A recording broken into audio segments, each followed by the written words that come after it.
Okay, and it says I'm live right now.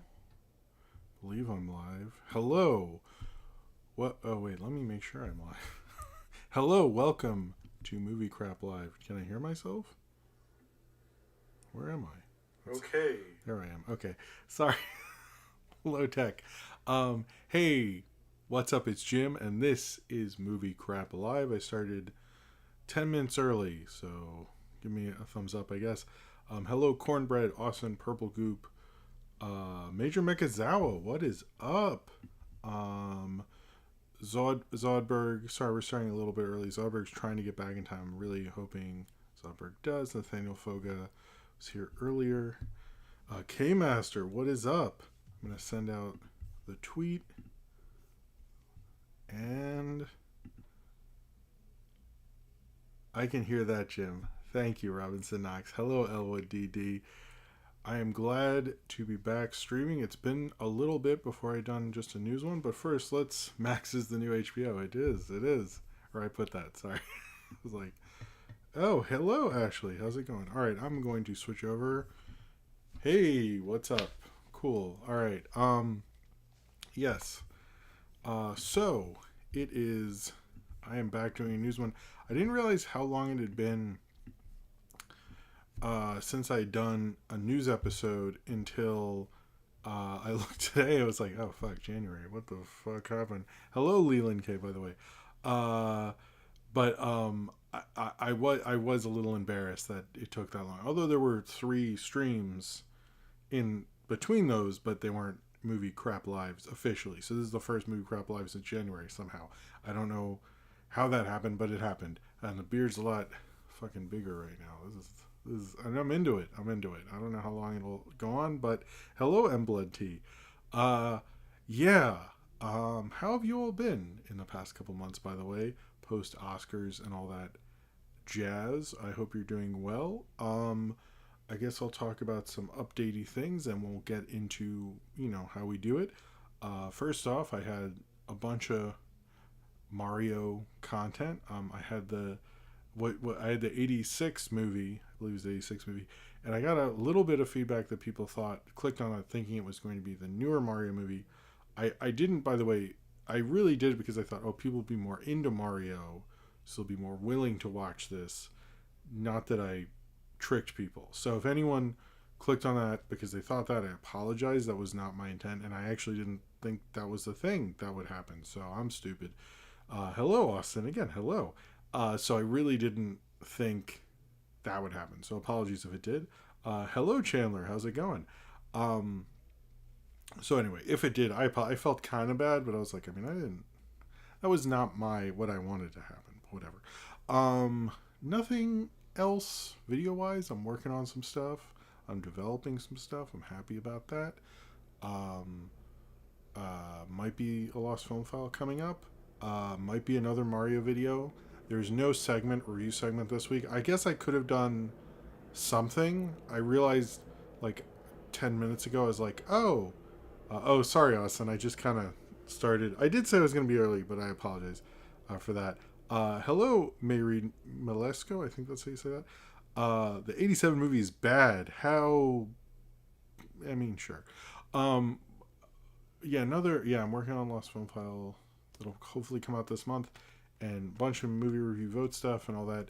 I'm trying to think what else. Oh, and I'm sort of sifting out the journal videos. There's 2 2021 months I need to do, and a lot of 2022, and obviously 2023. So we'll see how I catch up on that. But it seemed like people liked the January one more than I thought. So I'm interested.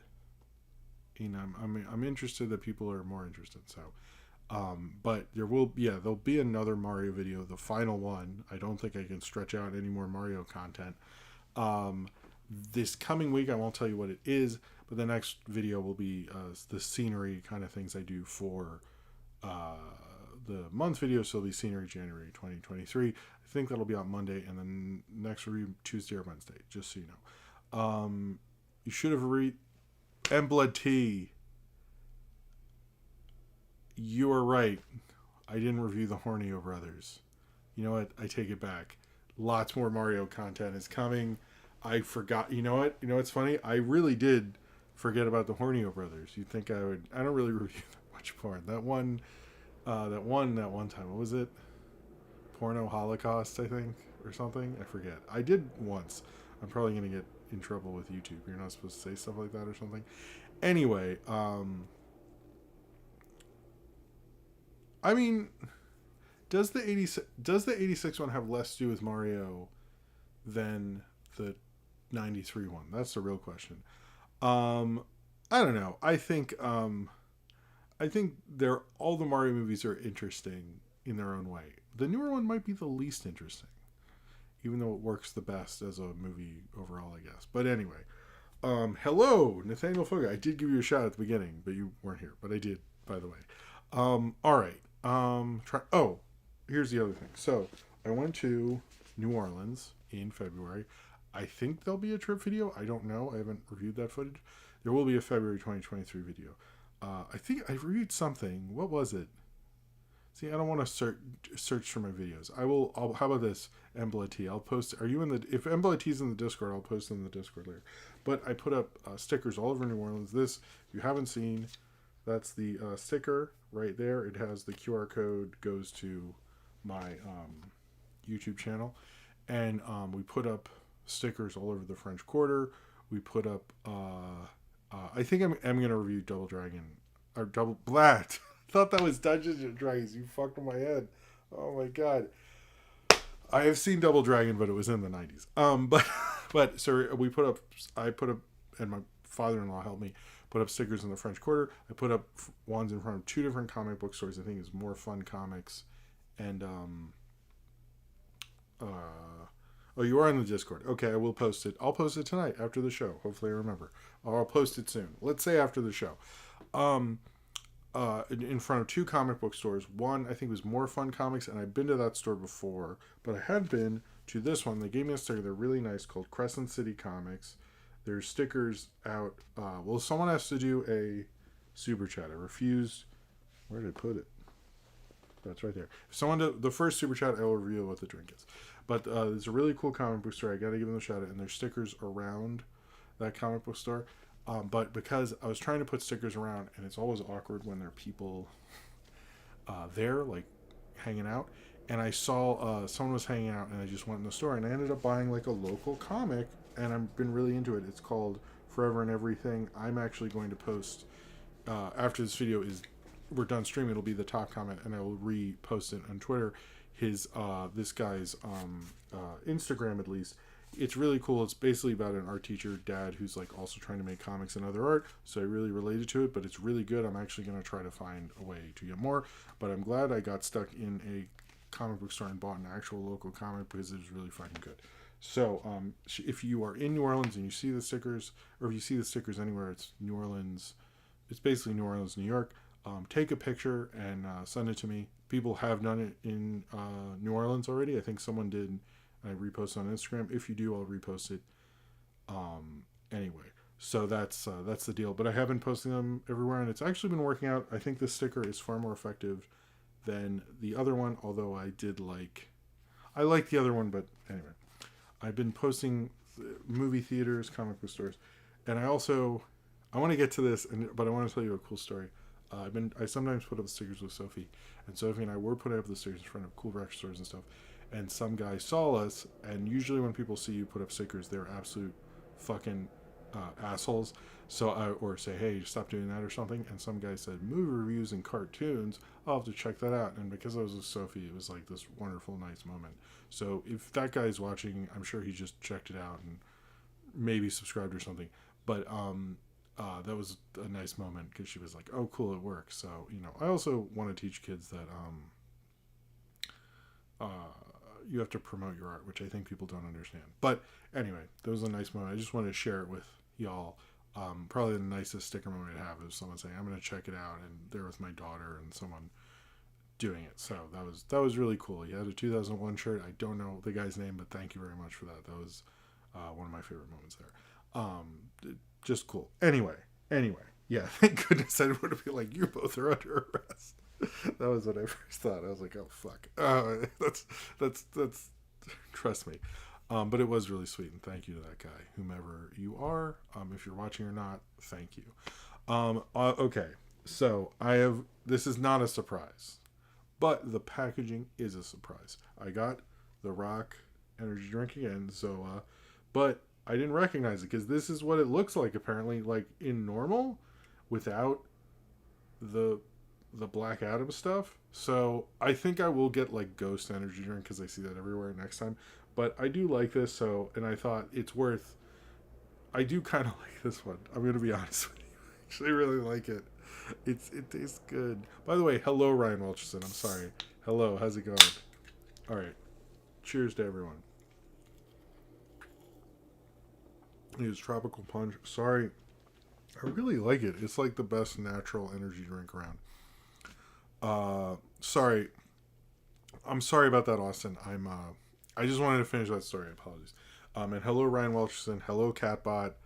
Hello, Alex G. Riff. Did I get everyone? I say not in box 64. If I didn't, I apologize. K-Master. Big shout out to Ryan Welcherson and all that.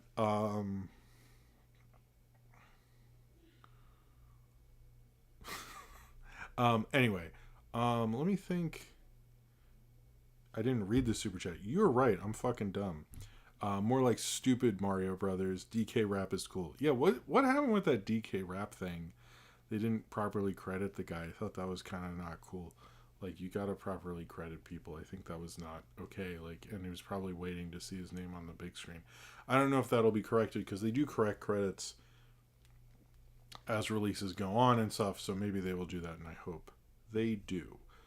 All right. Does it taste better than Dan Aykroyd's Skull Whiskey? I've actually had it once and I didn't. Wasn't it vodka? I thought it was vodka because it's clear. I don't remember now. Anyway, all right. I guess we should just get into it. I don't have any other nonsense, so let's get into it. This and everything I do is supported by you, the fans, either through this during super chats where I drink the Rock's amazing energy drink, which for some reason is not have Black Adam on it in perpetuity, is just like blue and shit. And I'll read your super chat, and I'm very thankful for that. Or through the Patreon, the link is in the description down below. You get everything from More Power in the Movie Review Vote. You get exclusive content like the commentary videos. You get 24 hours before. There will be 24 hours before my cartoon film rock video comes out to the public. It comes out there. I might be doing that with other stuff as well soon. Hello, Gary. Oh, man. Gary, you're not getting your Dark City DVD back. What the fuck? Anyway. Oh, man. It's good to do the show again. But it has also postcards, more interaction, all sorts of cool stuff. The questions that you can do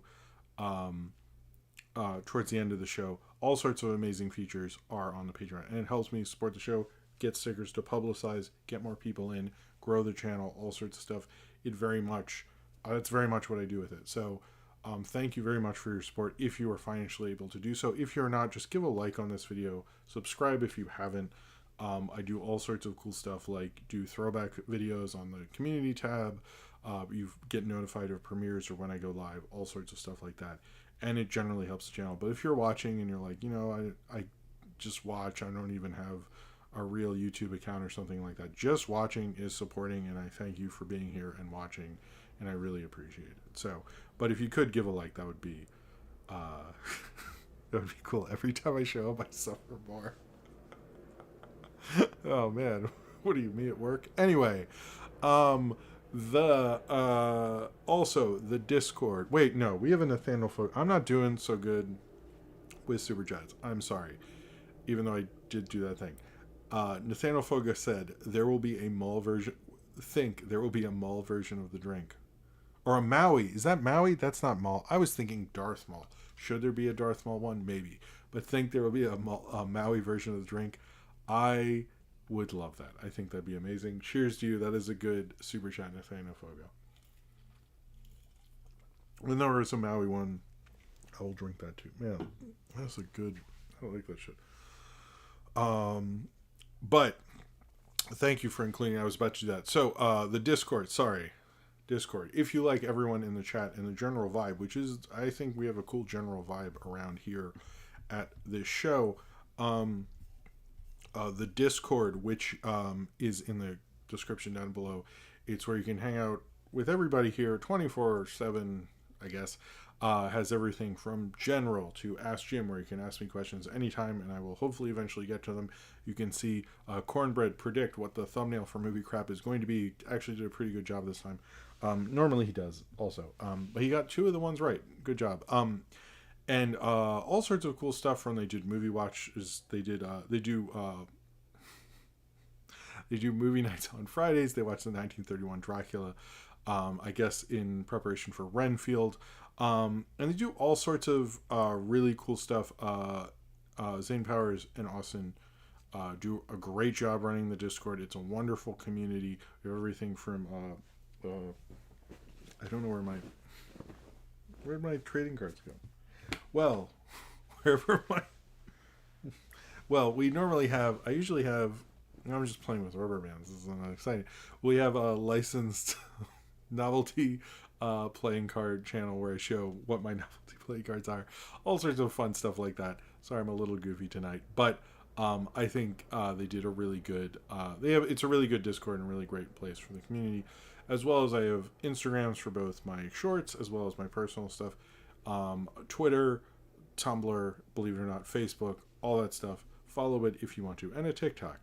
All right, I think I fumbled that enough. Where did I put? Oh, I'm sitting on them. That's embarrassing.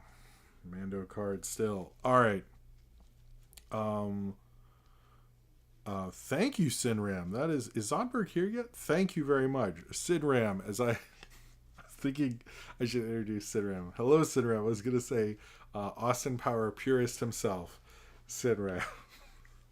Sorry. I'm just being stupid. All right. I'm just like kind of happy to be doing this again. This is cool. All right. So I want to say one thing off the bat. I am going to talk about Max and the Harry Potter thing. I'm going to do them separately. If you're watching this later, they'll be separate little tabs in the time code and stuff like that. Obviously, they're going to be right next to each other. But if you're wanting to hear one and not the other, then that's the deal with that. But Max will be first. But before we get to Max, let's talk about the Super Mario Brothers, who are just destroying at the fucking box office right now. Like literally, just it's kind of okay. So I want to explain first off how did the Super Mario Brothers just dominate the way they are, and how did no one? Oh yeah, the Cineram pictures were amazing. How did no one see this coming? And really they should have, and I think everyone online was like, this is going to be a fucking monster when this comes out. It is going to be the biggest movie of the year. And Scott Mendelson was even saying that. But the reason everyone was kind of being humble about it was because box office predictions are based off of precedent. They're not very good at and especially when you get into the 100 plus million category, there's less precedent, so it gets harder and harder. And this was a newer thing. There isn't a big video game legacy character like this. Maybe Sonic the Hedgehog, but Mario is much older and permeates much more than Sonic. No offense to Sonic. So I think the movie industry did not see this coming to be as big as it was, even though the general public were like, this is going to be huge. Around 60% or so they say is from 18 to 34 year olds. That is not people with kids. That is not people with families. So I think this is really unprecedented. I am surprised we haven't seen Nintendo announce a Donkey Kong Country movie or a Metroid movie or a Star Fox movie. Like, I'm a little surprised that hasn't happened. That's why I tweeted that. But Nathaniel Foga, you could say people are hooked on the brothers. I like that. Or you said brothers. But yes, you would say that. And cheers to you.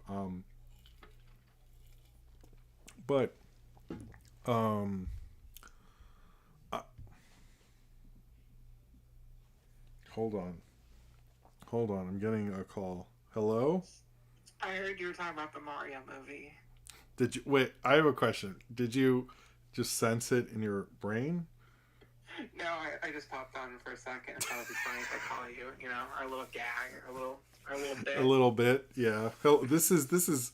I think you all know this is Izzy, by the way. I just wanted to introduce you properly, so everyone know. Oh, it's Izzy on the phone. How are you doing, Izzy? I'm doing good. Mario movie did well. Doing Yeah. better than I am. Oh well.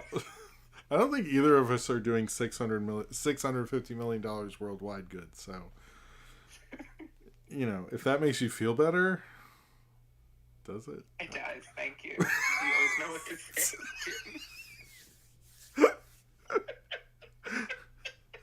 Yeah. What, what were your takeaways?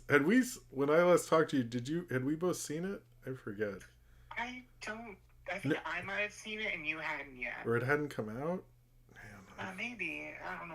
I It's think it hard to. hadn't come out. Anyway, what do you want to say anything on the success of Super Mario Brothers or having seen Uh, it or anything? I mean, it's great that it's doing super well, but it's totally doing super well exclusively because of the IP and not because of the movie's like super well written or anything. I mean, yeah. I love the movie. It's just there's like I think someone fixed the plot by just like adding one scene with the blue shell earlier to help like set up Mario like doubting himself better and stuff. Yeah. But yeah, there's like some story beats that just aren't. It felt like a first draft. No, it felt very basic, which I think like that's sort of what's happening because of did you see Top Gun Maverick or Avatar 2? No, both of those movies didn't sound good. They're they're just like very basic and like all the it's like kind of the bare bones of what you expect from one of those, but not in a good. Avatar's a little better at it, but they're just sort of like very economical in terms of storytelling, and no, but it's sort of like almost lifeless in Top Gun, where like that was Mm, good, but I don't feel amazing. You know what I mean? And I felt like Mario's that, where it's like, that was what I thought, and I wasn't like surprised. But my daughter loves it. She saw it a second time with friends. And it I was, love it, she, but like I do know that when I came out of the theater, I was pretty buzzed. I was like, "This is great. This is a fun experience." The plot was weak. That's exactly what I was expecting. yeah, But then, like as the week went on, like about a week or so after I seen the movie, it just kind of like dawned on me like how like substanceless, like there was no substance to it. Like no, yeah, I liked it a little bit less each time I thought about it because I started like once the Easter eggs are gone, you, you could find plot holes or weird things and stuff, and it's just Well, I want to know like my biggest plot. I don't think it's a plot hole, but what happened to the major flood in Brooklyn? Like, is Brooklyn? oh, I just did the same thing. It's fixed off screen. Yeah, it's Like like that's a major flood, and they made it worse. well, see, the thing they could have easily done to fix that is what if they fix the pipe thing? It floods them, like they get caught in the sewers, and that's Yeah. how they go into the pipe. Oh, that Uh, works. Well, do you? so you combine the two. So obviously the sewage drained from the top part, and also you put the boys into the Mushroom Kingdom. Boom. Yeah. Oh, wait, can I ask you a? Sorry, I'm bouncing around topics here. Can I ask you a fan theory thing that a lot of people think?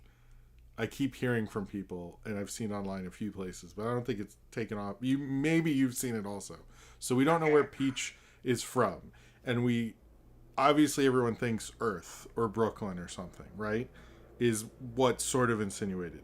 But there is a I think people really want spin-offs to this movie, even though none have been announced, despite what you may have seen anywhere, everyone watching. Um, but there's the theory that she is either Zelda or from that world.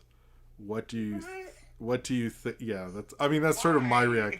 Just sort of connect it all, so eventually, because everything is cinematic universe, Izzy, that this will culminate in a Super Smash Brothers movie or Okay, something. Google, stop music. What?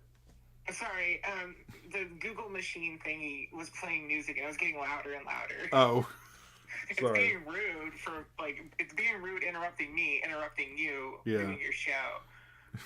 Interrupting me, interrupting you. Like the okay, I'll stop. I'm sorry. In my head, that was really gonna kill, and never that didn't work. Anyway, so do you think that is a possibility? No, I don't think that holds water. Why does everything have to be?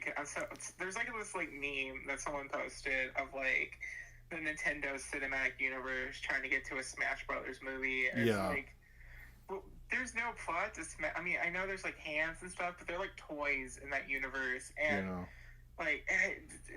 So you just want a bunch of Nintendo characters punching each other? Like, there's nothing that...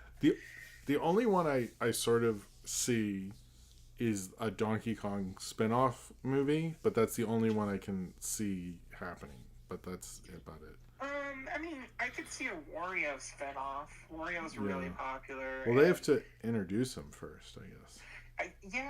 Like, yes and no. Like, I think it's one of those things where, like, it could be a weird...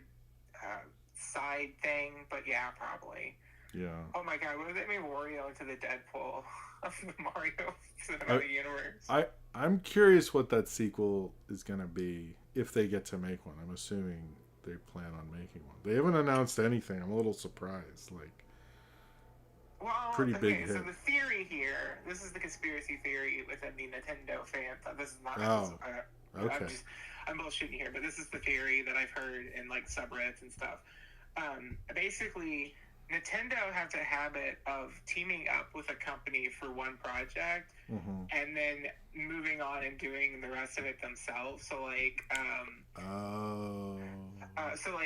the theory is that they decided to work with Illumination to make the movie because they have the best like record of cheap movie to maximum profit. Learn everything from that. Then Nintendo opened up their own studio.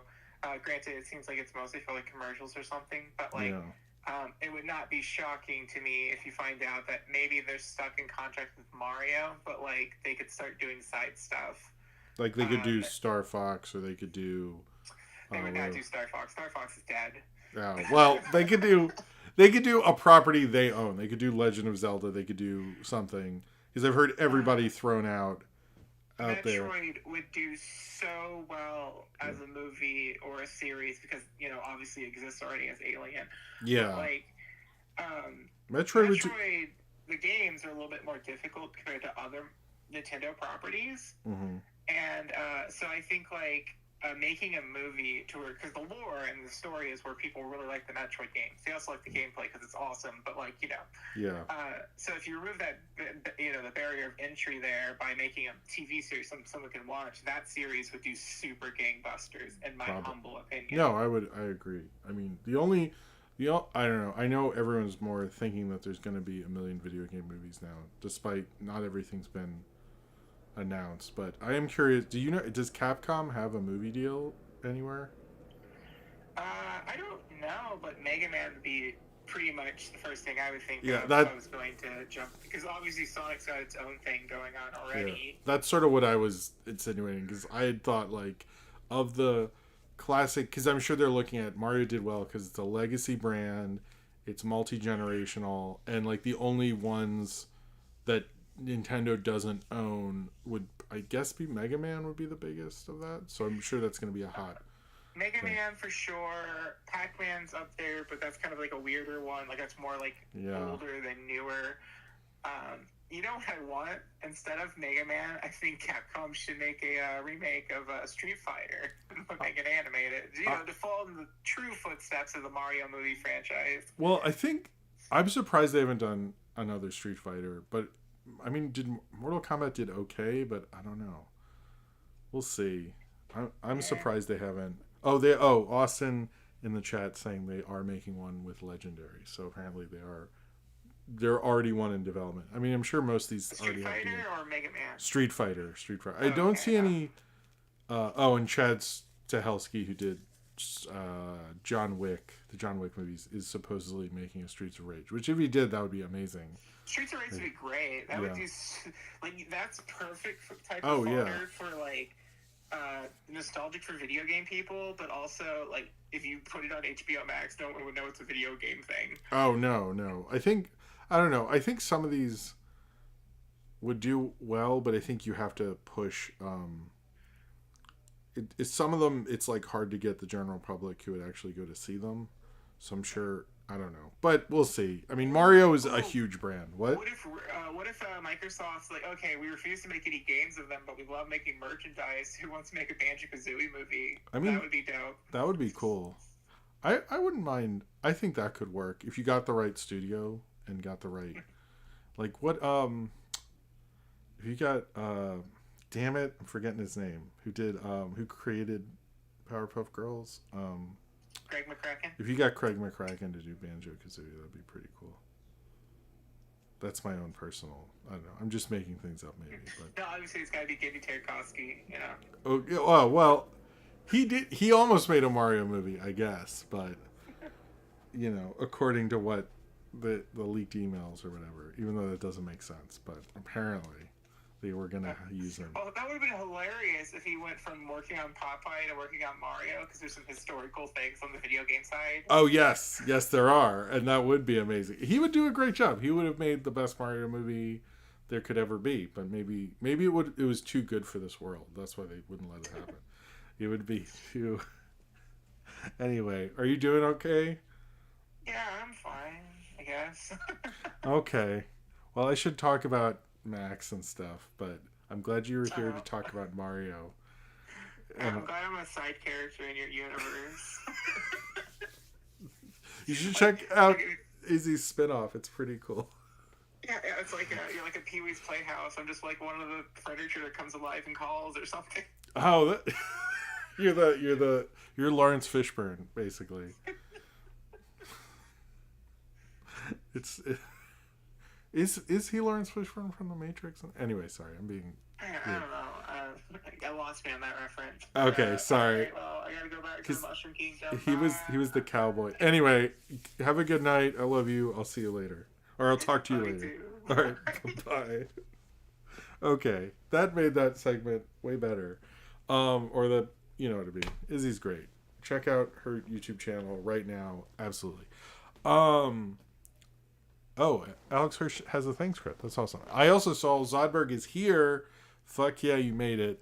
A little past 10:40, but he still made it. Hello, Lucas Anderson and Steve Meister and everyone else I missed. I saw somebody up there. Oh, Evil Ghost Ninja. Who wins? I got... Man, Illumination. Not my thing, I think. Anyway, let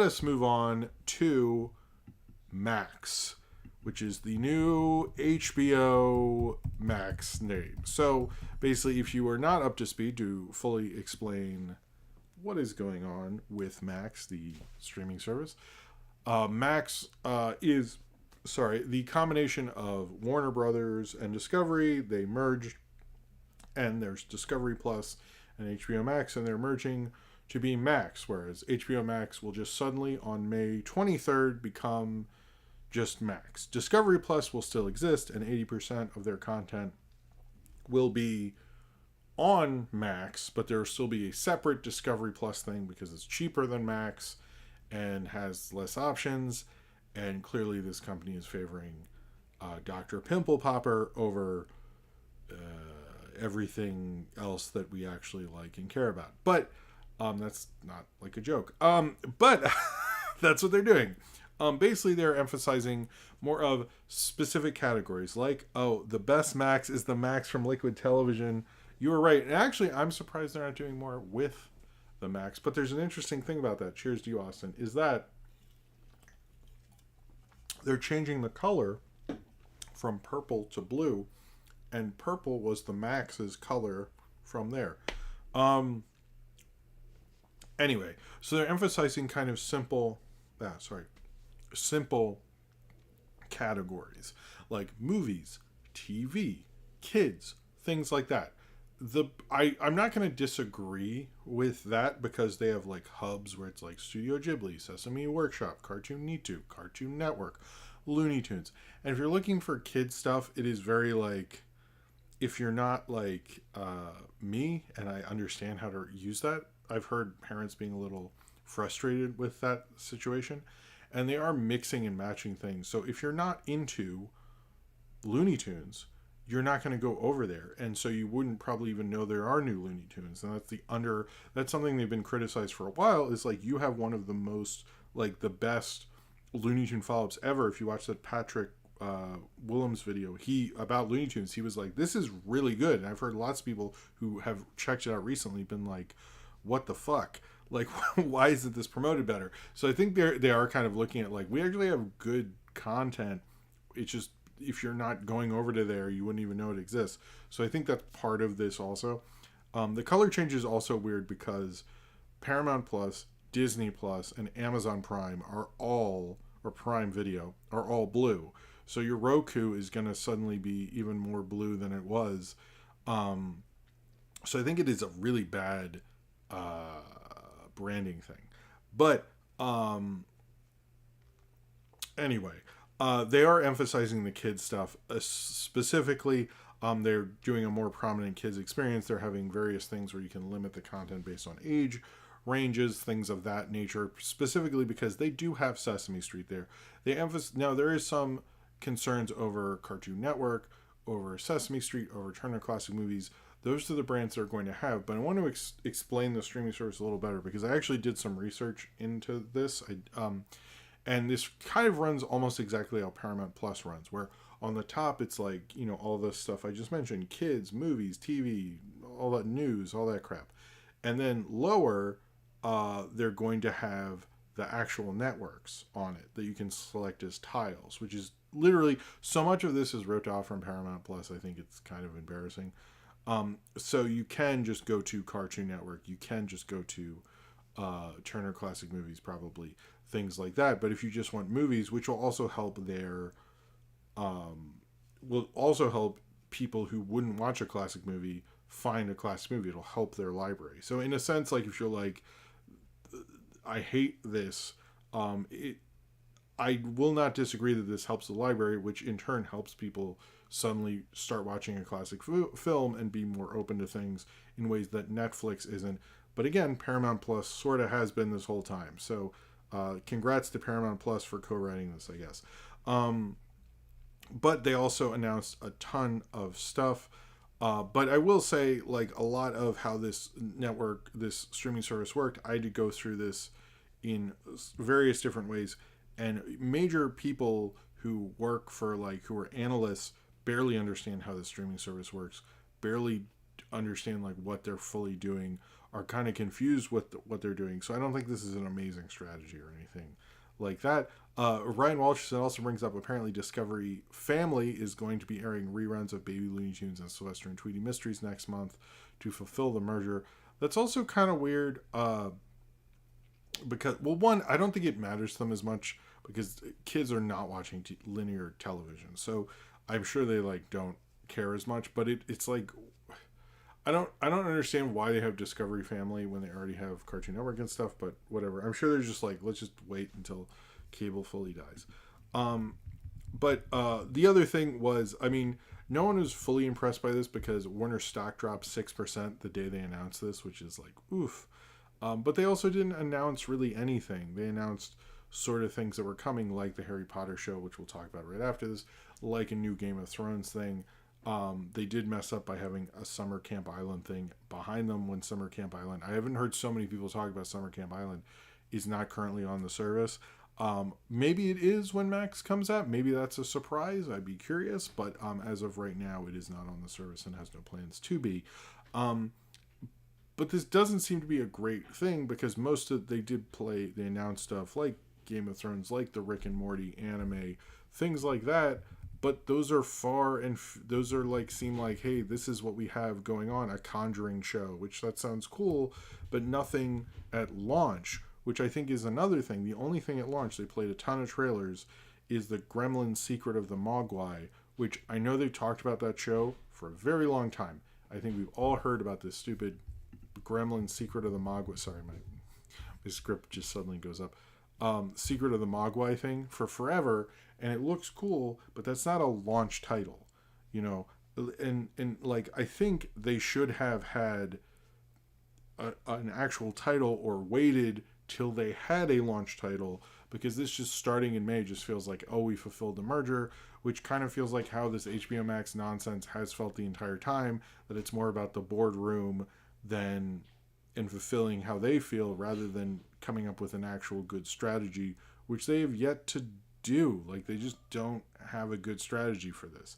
It's a constant, like, let's fulfill my boss and not fulfill the audience, and that's sort of not what they're doing. It's like, anyway, the trailers they did have was a penguin. The trailers they had, all the other ones were for 2024, or in True Detective Night Country's case, was undated. So I was like, what the fuck is going on? I was like really shocked at how shitty this was handled, because people were confused.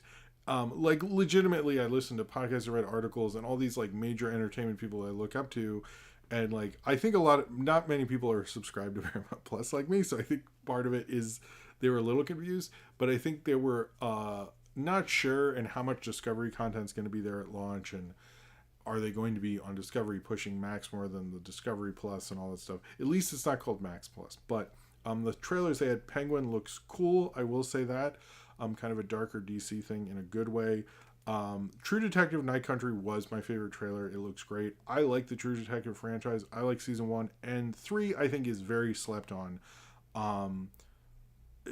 It's like I don't know. I like season 3 a lot. It has Mahershala Ali. I made a Spicegate video about him on that show. Even I like season 1 and 3. 3 is not as good as 1, but it's still actually very good. And I'm excited for season 4. I like where it's going. But the regime, I'm okay with. True Detective Night Country, the Sympathizer looks cool. It's Robert Downey Jr. playing all those characters. But yeah, Secrets of the Mogwai I'm interested in. I think Ryan's bringing up that why the fuck is he called Gizmo when Gizmo is named that in Gremlins. I think it's because brand recognition. I think yeah. Elwa Didi, I've not reviewed this Three Stooges movie, but I did like it when I saw it a while ago. I wouldn't mind reviewing that at some point. I know a fair amount about the Three Stooges, but it's sort of disorganized, and I don't know like canon or anyway. I don't think this was a great move. I'm a little confused. I think they should have done a bigger launch with like a cool title, like Disney Plus did with The Mandalorian. Like, when you launch a streaming service, at least have something that has some potential or could have potential. But this is just like Service and Gremlins, and I don't know. I don't love the Max name. I think they're trying to feel like HBO is too pretentious to the average consumer. Maybe that's true, and maybe it was confusing for parents, things like that. Maybe they're trying to broaden up the HBO banner, and Succession is not as big as people on Twitter and stuff like that do feel. That is, I know that to be true, but I think I think Max, it's not a great look. I think it shows the weakness of David Zaslav, because he's trying to appeal to everyone, but I think he's sort of appealing to no one, and he's more thinking about Wall Street while also failing them. Like, he's just messy. We all know he's going to sell this when he legally is able to do that to most likely Universal. I actually have a theory. If Universal, unlike what Izzy said, and I actually agree with, that if Nintendo just like only does one movie and is done with them, or actually signs a long-term deal, because they do have the theme parks there. If Universal gets Nintendo properties, I think they might not even do it, and I don't think Paramount will merge. Maybe Paramount will, and that's why they're kind of aping Paramount Plus. But I do think someone will buy them at some point. So yeah, I've heard Barry is a good show, but it's not a launch title. I more mean something that starts when it launches. That's kind of what I mean. But anyway, I should see Barry. I've been wanting to for a long time. All right, before we get into Harry Potter, I will bring up, because this is related to it, and it's not going to be its own thing. The DOJ, or the Department of Justice in America, is looking into, it says HBO Max because we didn't know the name of Max at the time, although we all sort of did, to be honest with you, but are going to be looking into everything that happened this past summer, especially with content going away and everything like that, and including Batgirl specifically. Will this become much? We haven't heard much other than the initial report what is going to happen with that, but it is noteworthy to, I guess, mention it. We'll see what happens there. So, oh, you saw. I'm curious about that, Gary. Almost as curious as you should be at how many times I've watched that Dark City DVD. No, that's cool. I do kind of want to see that. Anyway, so I am a little jealous as well. That seems like a cool movie. I watched the trailer so long ago. Anyway, I was like, have I seen the trailer? I was like 4 months ago. What the fuck happened? So it was announced. Can't believe this is real. It was announced at the Max unveiling that they have signed a deal to make a Harry Potter TV show. This TV show would, of course, follow all of the books. Each season would be a different book, and would be more accurate than the movies. Those were their words, not mine. And go through and take about 10 years to do. It's better than Weathering with You. I think that would be. I liked Weathering with You, but I sort of like. I don't know. But they say it'll take about 10 years to do all 7 seasons, although they'll probably cut up 7 into 2 or whatever. And that's sort of what they announced. They haven't announced a showrunner. They haven't announced any casting. They haven't announced anybody creatively involved. There are certainly rumors. But I will get into those rumors. There's 2 things about it. One, I think in a creative standpoint, I will talk about what you think I'm going to do, but I want to say this, is that the first 2 movies are fairly accurate to the books and don't leave out too much. So already, let's say this thing starts in 2025. I think that it would not start in 2024 because no one's attached to this unless they made other deals, which some people are insinuating, and I will get to that. But most likely it starts in 2025, right? So that's season 1 is 2025, season 2 is 2026. Let's see at the earliest an actual interesting season, which would honestly be the 3rd book, which is not adapted very well by Quran. That movie's great, but the book is so different from the movie in a lot of ways. That would be the first one that I would have any interest in watching.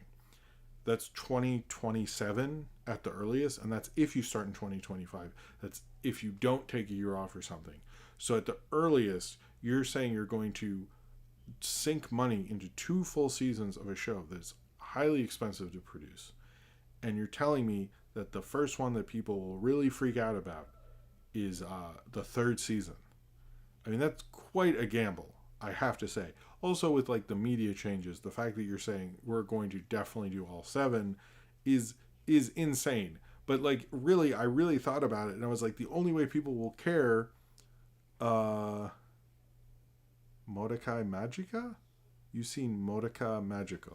I don't know what that is, so I'm gonna say no. And cheers to you, Nanbox64. Thank you for the super chat. So there's no way anyone's gonna give a shit about this until 2027. That is a terrible idea. Like, it is a terrible idea because these are very beloved movies, and people put the first Harry Potter up there with like Wizard of Oz and shit like that for little kids right now. And I just don't see this really maturing in the way you think it is, because you're not going to see, a return on investment until, Warner's is bought by someone else. What was that? So anyway, I just don't see it happening. Now, I think the one thing is, like, what would they say about J.K. Rowling's transphobia? And the chief content officer, quote, I'm going to read his quote, said, "Our priority is what's on screen. The Harry Potter story is incredibly affirmative and positive and about love and self-acceptance." A couple analysts had looked into what is the status of Harry Potter on sales, book sales, video game sales. None of that has really come down that much. And I think what Zaslav and them are hoping is these things make enough money that it really isn't going to matter to the average consumer. And most people view this as a Twitter thing. And to most normal people, to be honest with you, who are not on Twitter, they look at that as some like weird internet thing and they don't really care about it, despite the fact that she will just keep throwing hate out there. Like you'd think they'd say like, could you just shut the fuck up? Like could you just stop? Just stop tweeting. Stop it. Like just stop it. Like just stop. Like we'll like I almost don't understand why that hasn't happened. You know what I mean? Like it's just like couldn't they just be like could you just stop? Like just stop tweeting about that. You can keep your Twitter. Just please, dear God. And like she just like refuses to not be transphobic. I don't understand this lady.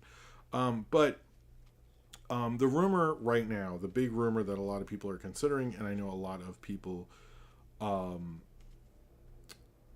yeah, so Ashley R brings up, yeah, the new Harry Potter video game sold multi-millions despite people trying to boycott it. That is true. Like, I actually thought the boycott sort of worked, but it still sold tons. So I still think, like, there's very little we can do to stop this, unfortunately, which is depressing to really learn. Like, it's really, like, people write about this, people talk about it on Twitter, but there's a lot of people who consume Harry Potter stuff that are just not involved in those communities. And it's just going to continue, unfortunately. But yeah, so the big rumor about who could do it is one, David Heyman is seriously rumored and considered to produce it. He produced the movies. But the more one is that Greg Berlanti signed a huge deal right after they kind of gutted a lot of his shows. And a lot of people have been confused by that deal for a while. And we're like, oh, he wants to make movies, I guess. Which a lot of people, even at the time, insinuated that something his agent sent to them to be like, you know, to kind of like get us off the trail. But a lot of people have been like, could Berlanti be the one to do the Harry Potter thing? A lot of people said he's not, you know, prestige enough for HBO, but has HBO's prestige lowered enough to Greg Berlanti with David Zaslav in charge? Probably. So I don't think this is a bad theory, by the way. There's nothing other than a lot of people insinuating stuff, but it's like one of those things where I'm like, I don't know. We could have the guy who runs the Flash Arrow Supergirl-averse or whatever run Harry Potter, and he might do it because it's a major thing and he might not give a shit. So that's the world we live in. Yeah, it's anyway. So in other great entertainment news, a WGA strike is likely. The strike date is May 1st. There's been no news on either side. If you haven't been paying attention to this is a real thing, by the way. There is a huge WGA strike. A DGA strike could happen also, and maybe a SAG one also. So the whole entertainment industry could really fall apart this summer in serious ways. Or it could not if the studios make a deal with the WGA, but right now, that is unlikely. Anyway, let's move on to trailers. These are movies that are finished, so we'll see them, I think. The other thing is they might delay it, but anyway, well, there's various entertainment news nonsense I could get into with that, but I'm not going to because it would be very boring. But there's a real chance there could be a strike again. Very real chance. There's been no movement, but it could happen. It could delay the strike, but very real chance. Not joking about that. All right, let's talk about trailers. I got 4. I didn't watch one of these. Didn't watch the Continental, or if I do, I don't remember it. So I mean, that's what I thought of that one. All right. First, the Marvels trailer. This looked like a lot of fun. Actually, let me do the other one so I can address some Marvel stuff, if that's cool with you guys. The Muppets Mayhem trailer looks really cool. It is actually a really good way to do... There's a strike. I thought maybe stop using scripts. Nice, Emily. The Muppets Mayhem trailer I thought looked really good. It looked probably something people would actually like in a Muppet show for once. Hold on, let me finish. Sorry, let me get to this. Oh my god, I was telling someone about this too. Oh my god, sorry. The Muppets Mayhem thing looks like a fun way to use the Muppets, at least from the trailer, specifically with Electric Mayhem. I think it is a fun idea for a spinoff, and it looks really cool, and I like the kind of mockumentary music thing. I'm excited for it. I think the general public might be a little more into it than you'd think, and it's a good way to use kind of that IP, frankly, so I actually really like it. Let's get to Austin's thing. In one of Greg's DC show, Gorilla God attack young Barack Obama to make America great again. I have seen clips of that and I love it. I was telling someone about that before I heard this Greg Berlanti news and they were like, that's not real. It's like, look it up. Look up Krog attacking young. He's like, Barack Obama, I will kill you. And he's a big gorilla. Amazing. Cheers to you, Austin. That was. That he made that. Beautiful. Okay, other trailers. We have The Last Voyage of the Demeter, which is a Dracula trailer. Well, it's sort of okay. It is in the story of Dracula. He goes from Transylvania, I believe, to London, and he takes a ship. And by the time the ship arrives in London, everybody's dead. Spoilers, but not really. I always thought it would be a cool idea. It's by the guy who directed Trollhunter. It looks cool. I think. I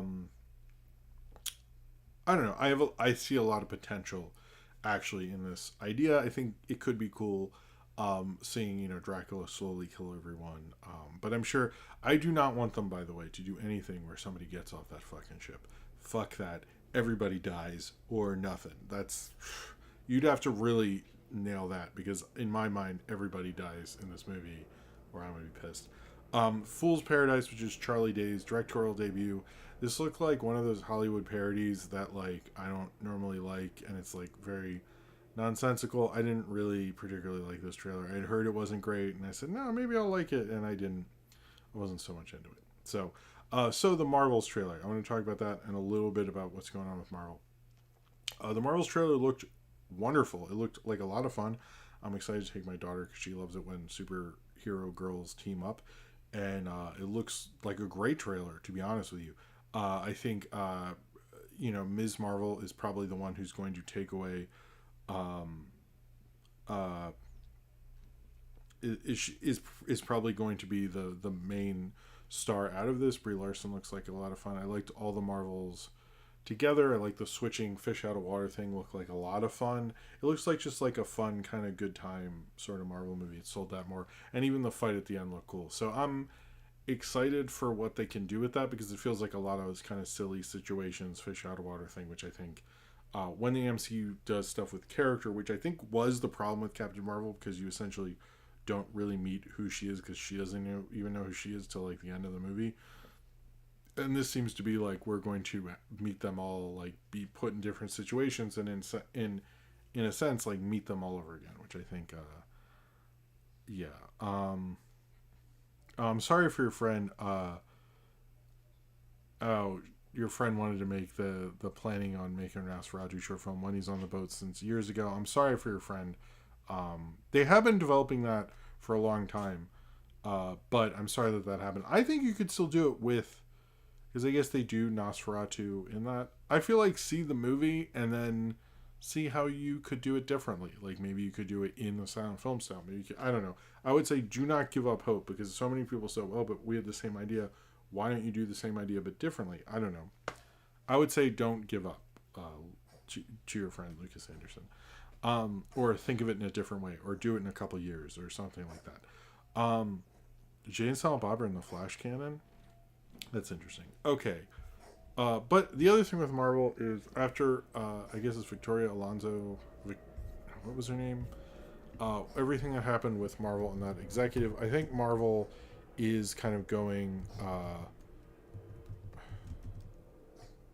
it's Victoria Alonso. Okay. After all that stuff with her and being fired, Marvel is they definitely feel a little unstable currently. I don't think they should as much, because Wakanda Forever wasn't that long ago. It's just that Ant-Man bombed, and there is some fatigue, and they did push off the having as many shows. I think it just needs to be managed a little better. Hello, Jade likes film. How's it going? I'm sorry you're so late. But I just don't. I don't think they're in as much trouble as people think they are. But I think she was more fired because, one, she was promoting a different film on the Oscar circuits and at the Oscars, and not really mentioning Wakanda Forever at all, which is, I think, not going to go well. Even if she did supposedly get permission to do so, you still should be also Wakanda Forever, which I don't understand. Hello, Nerdification. I don't understand why you would do it in that way. I just don't really get that. But it seemed like they more fired her because they could not imagine her taking over Marvel, and she was high up enough that they needed to consider that. I don't know all of the back and forth over she wanted more representation or she didn't or something like that.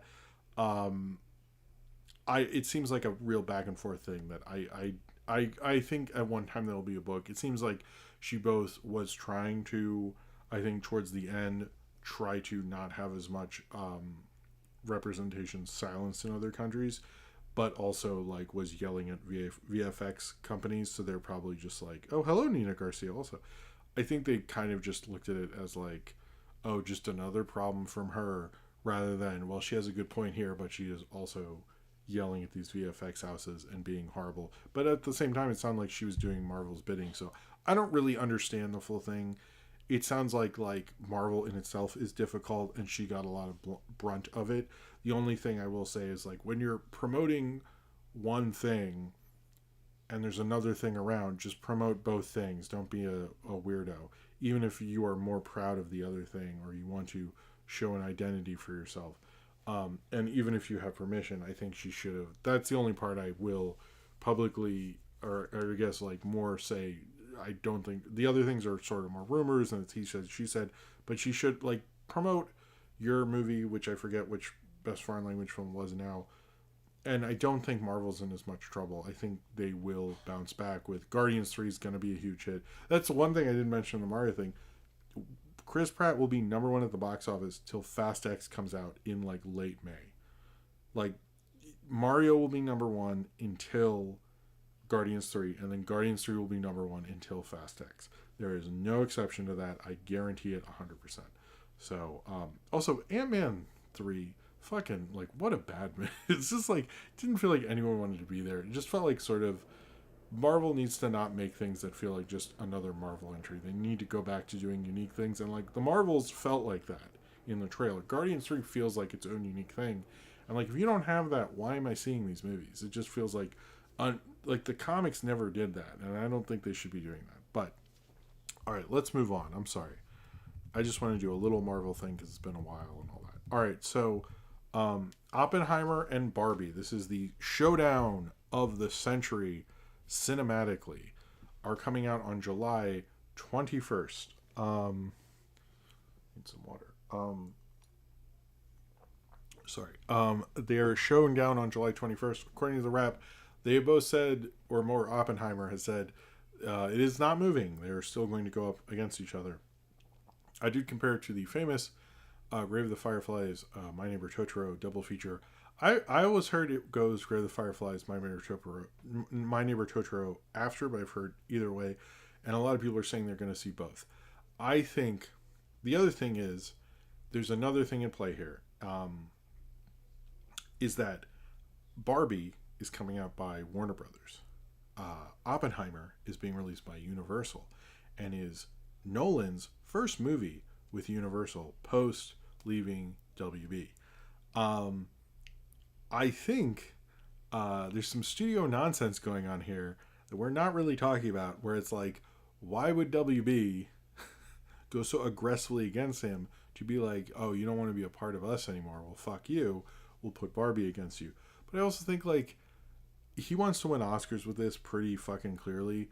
Like, move Oppenheimer to the Oscar season. I know Everything Everywhere did well, but like, there is no way this is like Everything Everywhere won a lot of Oscars and was released in March or May or whenever. It was released earlier than usual, but like, that's like an indie movie. You can do that. This is like not. This is a major studio thing. This is a November release, basically.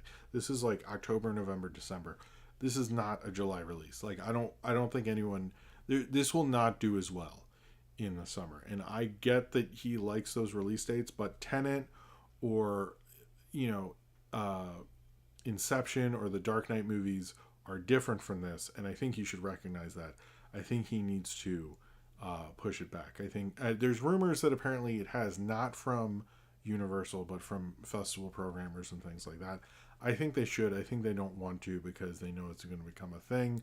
But like, come on, like, just let Barbie have the weekend, guys. Like, just like it's same with like Air going, not the same, but like when Air went against Mario, it's like, why didn't you pick second or third week? Like, you could have had that same with like someone bringing up Dungeons and Dragons in the chat before. Uh, is it really his birthday? Wait, Oppenheimer's or Christopher Nolan? Do we celebrate Oppenheimer's birthday? Because that's weird. But like Dungeons and Dragons should have been moved up. Like these release dates, Hollywood's getting a little better at dating post. He celebrates his birthdays with his movies. I love that. Um, Hollywood's getting a little better at dating because it was like really bad in certain cases. But like they need to get even better. Like let's like get better and better as we are. But like Oppenheimer in the summer, like I'm gonna watch like you're gonna go against Spider Verse and all this stuff. Like it just like seems stupid to me. I just don't. I think it's a bad idea. Like like you're not gonna win this. Like it's just gonna take money away from it. It just people do not like watching serious stuff in the summer. It just doesn't work. All right. There's going to be an animated Stranger Things follow up. It is from Flying Bark Productions, who does do Rise of the TMNT, which we all love. But the thing with this is they keep saying it's going to be like the Saturday morning cartoons we grew up with, which the Duffer Brothers were born like later, and they're younger than I am. And I was like, but you didn't like grow up with '80s cartoons though. So like, what the fuck is this gonna be? Like, I don't understand when they say that shit. Like it's gonna be like a '90s show. Like what? Where are we going with this? So I'm a little curious when they kept saying that. Any press thing I read, I was like, but like, what does that fucking mean? Though I don't understand. So we'll see what this is actually going to be. I think it could be cool. I think it could be strange. I think maybe they don't actually understand what this project is, and they just said, "Man, I love the Looney Tunes. What's this going to be with the Stranger Thing?" Like it sounds like they were just saying. Anyway, oh, it's the same creator of Glitch Text. Okay, but I don't know. I'm curious what this is actually going to be because you get no vibe from any of the press stuff. So, I'll talk about this one thing and then we'll get to the biggest bombs of 2022. We keep seeing this and we've seen it for a long time. And I want to explain it a little bit. When people go, movie theaters are back. You need to have movies in theaters first and then do better on streaming. You can make a ton at the box office, so forth and so on. This report keeps coming back, and there was a report by Variety, which is why you kept seeing this go on, particularly because Mario did well. It's to show faith in the industry and help stock prices and all that stuff. But essentially, it's the same thing we heard ever since The Batman did really well on HBO Max when it debuted, is that the publicity you get from releasing your film in theaters is worth it for streaming and ancillary markets and all that shit. So, I don't know why this keeps coming back. It seems like it's just like to help the industry. But this is actually an old VOD kind of, or even direct-to-DVD strategy, where like they were going to release a movie direct-to-DVD and they'd give it like 3 screens to like hype up the fan base, or even more to like get the publicity and get like a critic in a small city or New York or something to give it a review, give it even more publicity. And that's always been the case. And I think like they're sort of realizing that you use the publicity from the theatrical release to like give it more word of mouth and stuff like that.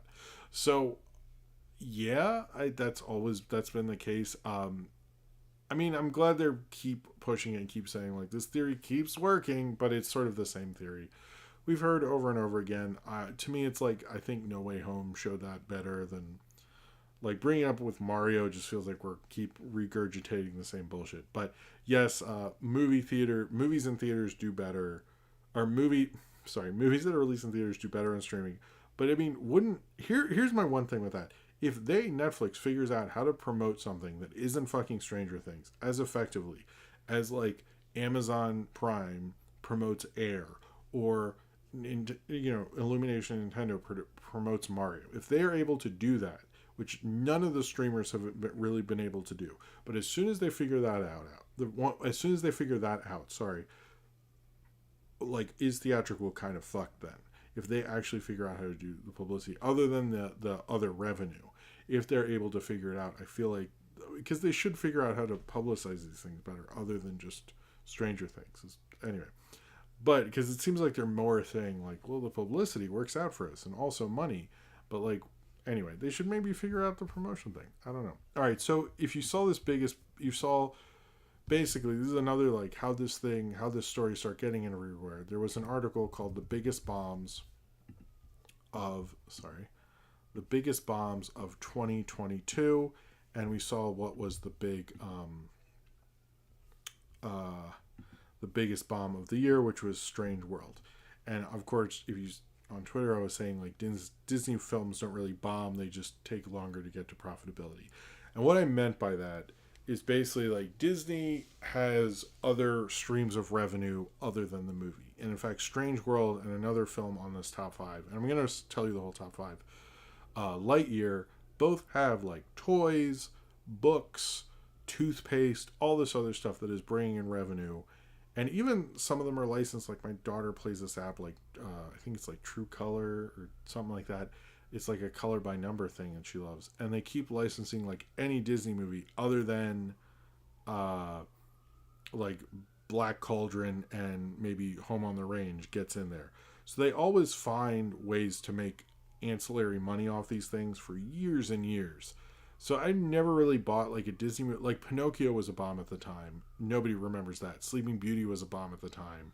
But they keep making money off these movies that bombed in like, 19 was Pinocchio 1940, 1939. So I don't know. Hold on. Sorry. I should post this. Nattenbach64 just said this. I'm going to post this in the chat so you know it, so you can read along with me like I'm at the library or something. And you're all, yeah. Nanbox64 said, "So glad Amsterdam's on the bomb list." It is. Cheers to you. So I will say my problem with this list is Disney doesn't make films just to make films. They make them for all these other revenue streams, and they're not as just considered a movie. Like there's going to be a theme park scene you're going to reference in this. There's going to be a video game. There's going to be a toy. There's going to be a doll. Thank you again, Nattenbox, for the super chat. It was very nice of you. There's going to be all this shit. So saying like a Disney movie bombed box office wise, and that's all we're considering, is never the full picture. Whereas these other three films that are not animated on here, I will say, and are not Disney films, I will say should be considered that way because they're not going to have Amsterdam t-shirts. Maybe they did, but I don't think that made much money. Maybe I'm underestimating the Amsterdam t-shirt market. But the Strange World just is going to make money 20 years from now. And like that should be, yeah, I don't know. Oh, that's interesting. Cornbread. This is an interesting fun fact. I checked before this started. Apparently, Strange World is one of the few Disney animated movies to not get tie-in Funko Pops in years. Coincidence? I think not. No, that is actually interesting. So maybe they knew, but Strange World was the number one biggest loss with 152.4 million. They do box office. They bring up revenues, but they don't bring up they just bring up studio stuff. So the other one with the second place with 108.4 million is Amsterdam. That was that was not surprising. Number 3 is Lightyear with 106 million, which I actually saw toys of it still selling in a toy store today. Like today I still saw the toys are selling. So again, like I don't really understand. Also like how much does it make them that these premiered on Disney Plus? Like how many people signed up and go, "Oh, Lightyear's on there. You know what? I'll finally do it." Or Strange World or something like that. And additionally, like they just had a monster hit with Encanto, which is still selling a ton of merch. So Disney is not hurting in that. But anyway, so the one that was a surprise on here, the only one that was a surprise was Devotion, which starred Jonathan Majors. Which we'll actually get into that a little bit later, and Glenn Powell, and that lost 89.2 million. I actually didn't realize that bombed, to be honest with you. I thought it was maybe smaller. I didn't see it or know anyone. I heard good things about it, but I didn't realize it was that big of a budgeted thing. But yeah, that was the only real surprise on here. And the fifth is Babylon with 87.4 million. I did see Babylon. Man, that movie is a fucking mess. Like, what the fuck is that? I don't know. I almost made a review of it, but it would have been a lot of me, like, there's so many, like, rumors and half-hearted Hollywood things, and then, like, the end where he talks about all of cinema. It is, wow. It's, like, I will say this about it, like, I know the silent film community, like, I do follow some Facebook groups, and I know some people in that community, and usually, like, when the artist came out, they were posting like crazy. They were like, "We hate this movie. It references no actual silent films and all this stuff." And it is telling that they really shut the fuck up about this movie. They did not even touch it. And the few I've talked to go, yeah, I just don't have the time. I just don't have the time. And I was like, the fact that they don't even want to deal with it is telling. I didn't really like Babylon. I think I like First Man more, which I've shot a review of and never edited. I should probably do that at some point. But I thought it was sort of a mess. Couldn't not watch it though. I will say that. I couldn't not watch it. I had to finish it. I was like, this is insane. Like, it starts with an elephant pooping on someone. So, yeah. I'm sorry, Zane Powers, that you were late. And that you were pissed. Sorry, my ear itched. All right. We're gonna talk about a bunch of stuff. I am gonna take a break. There, obviously, as I mentioned, there is not a segment, so I'll probably take a break in a half hour, come back, and then we'll do questions. Then we'll just end this thing. I just wanted to be back with you guys. That's, to be honest, with I wanted to do. So I'm glad we could do it. Okay. The elephant thing is real. That's not a me doing a joke. The elephant, he really poops on someone at the beginning. Brad Pitt is not very good. They make a lot of assumptions about the sound film era in that, and it's just like, I almost feel like there's some parts that are like amazing, like when they're shooting behind the scenes in their first sound thing. He does a great job, and then there's other parts where like, did you like not read a book about this? Like, what the fuck is going on? There's such a blatant disregard for the era while also trying to show love for it. It is a weird movie. It is like, anyway, but I'll say it you can't take your eyes off of it. So, but I like both hated it and can still talk about it all these weeks later. So, oh my God, Tobey Maguire did his best Alfred Molina in Boogie Nights. I loved seeing Tobey Maguire take on an Alfred Molina role. He was basically that was just Boogie Nights. That scene in Boogie Nights, amazing. Okay, James Mangold. There's been sort of a confusion about him. He did Ford vs Ferrari, which is another review I shot and not edited. I'll do that around this summer for Indiana Jones, which he directed. He's currently going to be doing a Bob Dylan movie with Timothée Chalamet, which apparently they're having problems with the script because with Bob Dylan, sorry, not Timothée Chalamet, is being secretive about his past and so forth. Then we've heard two things announced from him, and I will get into the Star Wars stuff later. Is his Star Wars film and Swamp Thing. Supposedly, word on the street is Star Wars goes first, then Swamp Thing. That's the plan right now. So if you're wondering, you thought like, oh, his Star Wars won't be for forever. It sounds like it's a little sooner than we previously thought. There's no date on that one. In fact, none of the Star Wars things have dates on it, but we'll get to that later. So we learned a little bit about the Zac Creeper stuff. If you saw Barbarian, I did actually see it. I have not put a review. Some of these, like when I was catching up and going through, and I wasn't really going to theaters and stuff, so I didn't want to put out all these late reviews and stuff. But I really do like Barbarian. But Zac Creeper is given a lot of emphasis on New Line, and he has two projects that were picked up. One that is the one that he's directing is called Weapons, which may star Rooney Mara, is like a sci-fi kind of generational, sort of like Magnolia thing. But his previous one was going to be called Weapons, and that is going to be directed by Drew Hancock and stars Jack Quaid. Did I write that right? Anyway, that sounds interesting. I just wanted to bring that up, that he has two projects, and he had this other one was going to be his, and then he decided to give it to so the first one was going to be called Weapons, and this is going to be Companion, I think. And supposedly that one will go first. I'm a little confused about all that. Maybe I shouldn't have read that. No, that is an interesting point. To Emblet said, did you meet Zac Creeper when you mentioned you went to the same university with Trevor Moore? I would say there were numerous times we were in the same room. I might have said, hey, we might have said a sentence together. I don't think he knows who I am at all. I was almost, when the Whitest Kids You Know, their deal at SVA was they'd make $1 million. Each of them would have a different club, and they get fundings for like 5 different clubs for the Whitest Kids You Know.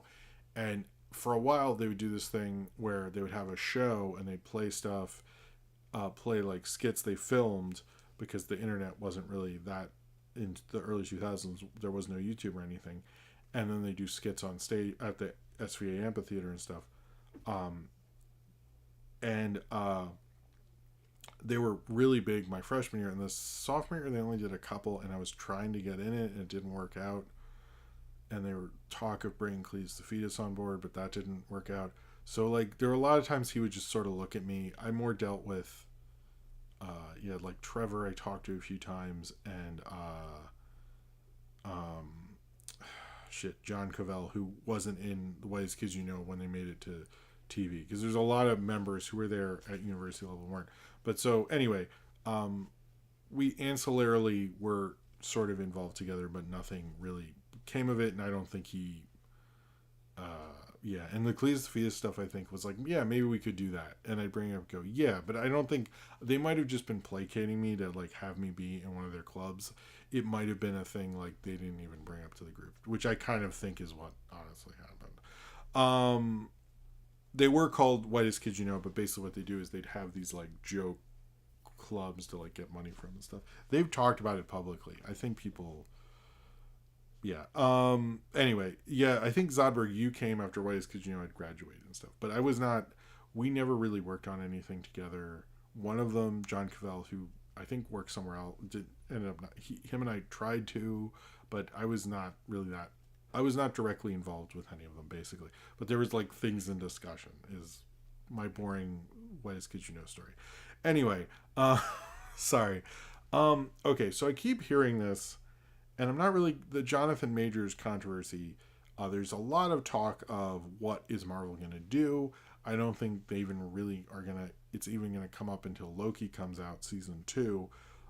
But there's been sort of this interesting guy. Okay, so there's this guy, Damson Idris, who from the show Snowfall, and he got a big racing movie with Brad Pitt, and there's sort of talk of that he could possibly. There's been this rumor that he could possibly replace Jonathan Majors in as Kang. There's been this rumor for a while. I don't think they look alike. Like, I heard this rumor, and then before the show I was like, well, let me like Google who this guy is, because I keep hearing it and I wanted to talk about it. And then I looked it up and I went, nah, I don't. They're both black, but they're not. I wouldn't. They didn't physically look like the same dude. I was a little like lost. I was like, I don't know, guys. I don't. Just because he's getting big roles, I don't really get it. I'm confused. But that's the word on the street. I think it's just he's becoming a bigger actor, basically, is the main thing you should take from this. But that's sort of the rumor. I'll file this under rumor, but if you hear it happening, I guess you heard it here first, even though you've heard it other places. Damson Idris, basically, is his name. So the James Bond thing, the casting guy with James Bond saying they're looking at James Bond in their 30s. They feel like guys in their 20s don't have the same gravitas. I don't think James Bond has been that super young in a very long time. It's usually, I don't know how old. Pierce Brosnan was a little older.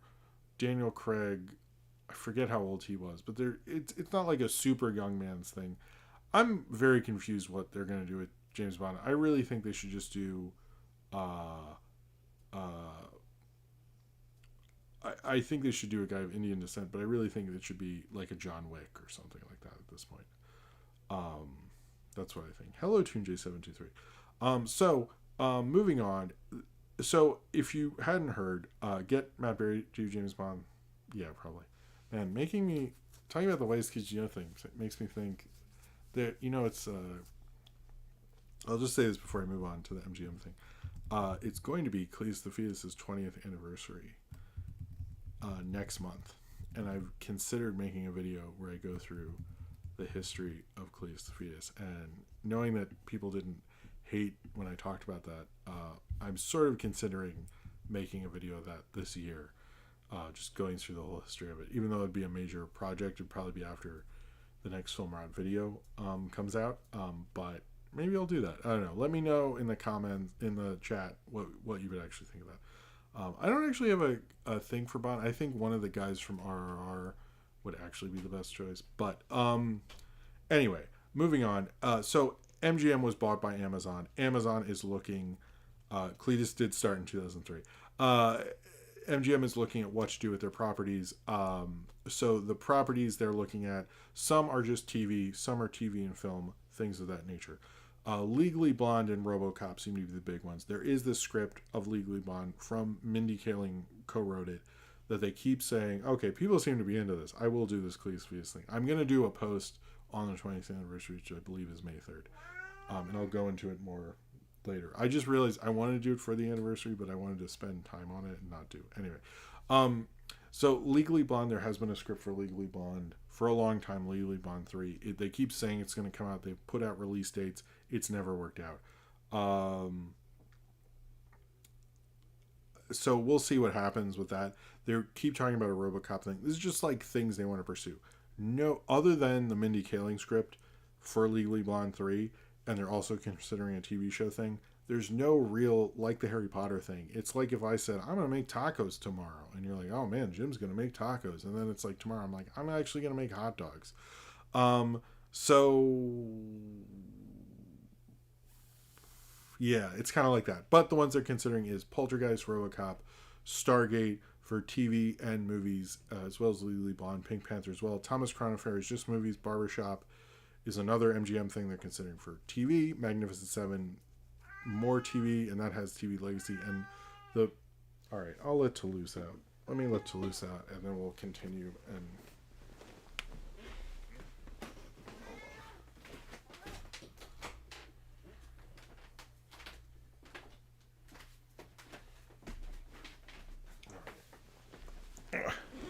all right. What did Austin say? Anyway, we'll see what happens. I have heard a lot of people talk about Fame. Interestingly enough, that brand has kind of gone down, because I actually have been by when you bring up the school that Fame is based on, people used to say, oh, the Fame school. And I've heard people bring it up now and they go, nobody calls it that anymore. Like, it's like an old thing. So I think, Fame would actually be one of all these, because I know they talked about Thomas Crown Affair with Michael B. Jordan, which I know Amazon is very high on him, but I think Fame would be a good one to do something with, because no one seems to remember it. Didn't they do a remake in the 2010s or something? Anyway, other things, Mia Goth, we keep hearing about her. She got a part in Blade. She's also doing Guillermo del Toro's Frankenstein, as well as Maxine. She's really blowing up right now. I'm just saying that's her schedule. We keep seeing it. She seems cool. Good for her. I will put out a review of Pearl when Maxine comes out. So David Fincher, we'll talk about, David Fincher is this is a rumor though, highly being considered for a Squid Games remake in America. Here's my thing with this. Netflix really wants him to do it. Apparently his movie The Killer is great. That's everything I'm hearing. But, Toulouse is loose. Nice. But I think this is like too late. I think if this was going to happen, like, it should have happened 2 years ago almost. I just don't think it, if David Fincher's going to do it, that does sound a little more interesting, but like, I don't know how much money they're going to offer him. I don't know if they're like, The Killer sounds like, from what little I know about it, sounds really cool. But, I do think Netflix might be like, look, we have a lot of deals with you. Just give us a home run with Squid Games. I'm sure he could make like the best one he can, but I'm also, and I know they want to exploit that brand as much as they can, because it takes the creator a while between seasons and stuff. But I just don't really understand, like, you already have Squid Games, and I don't know, but like, I'm like mixed on it. And also the reality show, like, didn't Mr. Beast do these things? Like, why do we... It's like, anytime people are like, Jim, why don't you cure everyone's blindness? I'm like, but Mr. Beast did it. I'm just going to review the Super Mario Brothers movie. Killers of the Flower Moons. Sorry, that was dumb. Killer of the Flower Moons runtime was released. It's going to be almost 4 hours. It's Martin Scorsese. It's Leo and Robert De Niro. I mean, I'm fine with that. I think if you really aren't into it, just watch it at home and do what I did with The Irishman, and like watch it in like kind of TV episode lengths if you just don't have the time. I don't know if the problem with long movies for me is just like, I can't see a movie till it's usually the kids are in bed, so then I have to leave, and then I'm there and it's already like 10 o'clock or something.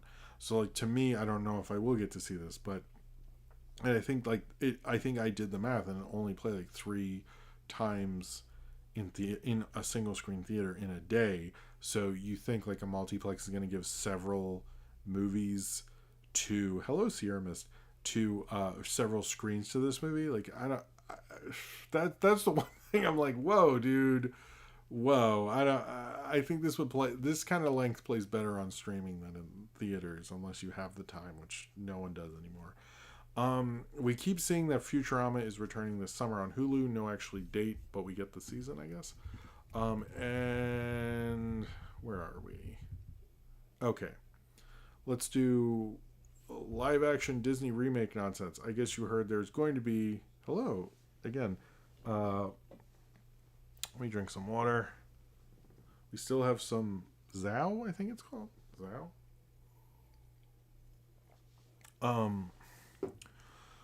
So we learned that there's going to be a Moana live action remake with. We're not sure if The Rock is going to be Maui again. It's highly suggested.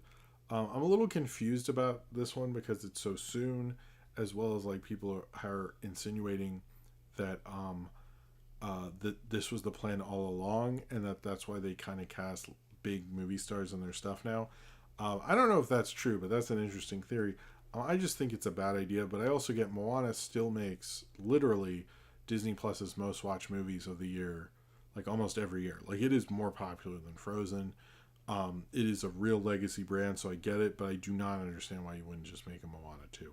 Now I suggested that's because you have Ron Clements and John Musker who directed the last one, and that's a pretty big duo to go against. But I still think I think a sequel is a much better idea than this. I think they should do a sequel. It's terrible. I love. Is Jordan Salafalo been doing Cher Jazz this whole time? That's pretty funny. The other two things is the Little Mermaid music change, more about consent. I'm not against consent and teaching that to children, but like I don't think Kiss the Girl is the right moment for that. Like she literally took her legs away, her fins away to actually kiss this guy. They're singing a song. I mean, vibes wise, I think like if he was mistaken, no one's that's fairly understandable. I just don't, I just don't like not the moment to be like, oh, let's talk about consent. It's like I just don't see that working. When I see the movie, I'll feel differently, I guess. But I just like, why would you make such a big thing about it? I don't know. TuneJ723, make a live action remix of Bugs Life, you cowards. Cheers to you. I don't know. I would make it with cowboys. Maybe with samurai. Whoa. Maybe with samurais. I don't know. And we hear more about the Lilo and Stitch casting. I know there's various racial elements that are not being talked about in with that casting. I think Lilo and Stitch is another huge brand for Disney, and I wish they weren't doing it. I think it's a horrible idea. I really hate it, and I hate that we have these discussions that they've made us have. So what the fuck, guys? Like, you couldn't just not be evil? I don't get it. The Master of Disguise 9/11 thing has been clarified, and apparently he was wearing the turtle suit. They were not filming the scene. They didn't get to film the scene yet, but he was wearing it. That was confirmed. Okay.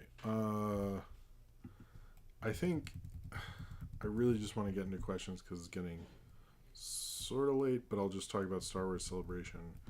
We got an Ahsoka trailer that looked pretty cool. We got a Visions trailer. I don't really understand all the hate for Mandalorian, but I do get most people are watching it for a Baby Yoda show, and it's just not fulfilling that currently. So I sort of get that. But the plan right now, the 3-movie plan they announced, is a Rey movie, which it seems to be they want to go in 2025 and is the most far along, even though they've fired the writers and have a new writer involved.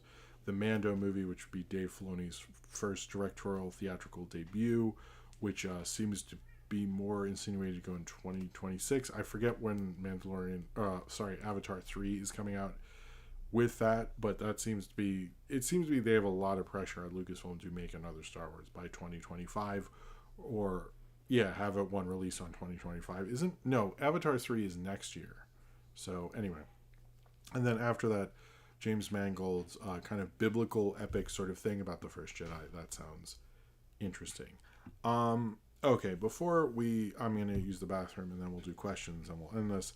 Al Jaffe, who's probably most known for Mad Magazine, uh, died at 102. One of the great illustrators of all time died this past week. I don't think illustration or cartooning or anything would be the same way without him. Probably one of the most essential illustrators of all time and everything he did with Mad Magazine. And it's sad to see him go. I'm going to take a drink of this in his honor. But yeah, I think the legacy of him and Mad Magazine is runs very deep and very long. And I'm sorry to his family and rest in peace, sir. Okay, I'm going to pee. Then we will do the questions. Thank you, everyone who's watched so far. And we will. I will be. Um, I will be right back. Wait.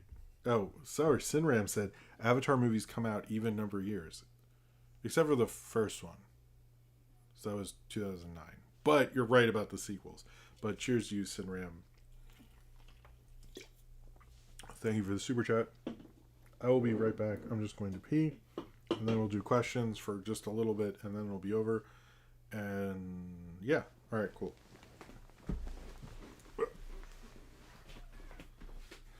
Let me mute this.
Hello. All right. Lloyd? Anyway,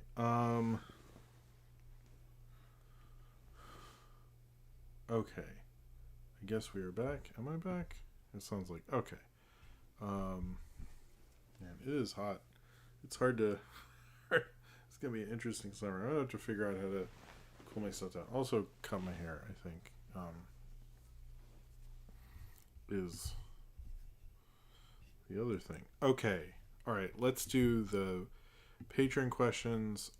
First, what was it again? Oh, I think this worked out. Just doing news instead of a segment. I don't know if it would have worked. There was too many things to talk about. Maybe. All right. So I think it worked out. Let me know if you like this kind of show without a segment or not. I think it sort of worked. Okay.